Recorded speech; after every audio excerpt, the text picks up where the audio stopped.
Divaniyey meleklerim, hay divaniyey meleklerim, kollarında kurdermi, sekiz cennet götürmen, la ilahe veldermi.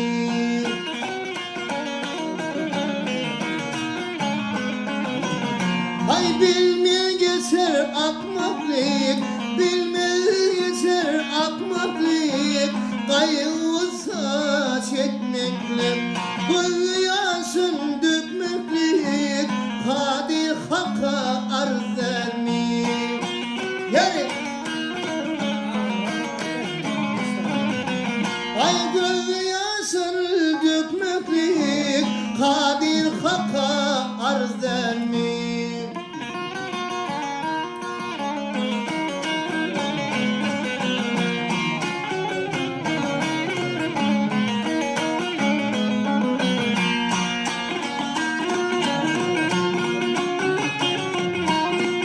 Ay etme var hıyaneti, yutma var diyaneti, Tanrı'nın amaneti, zantenin de karzenmi.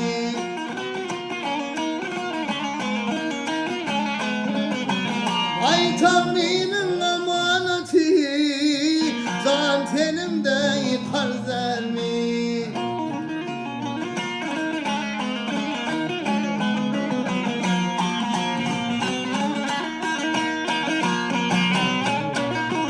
Ay malkumlu kovamı, bastan açtı sevdamı, kıyamet gün güvemi, sünnet bilin parzenmi.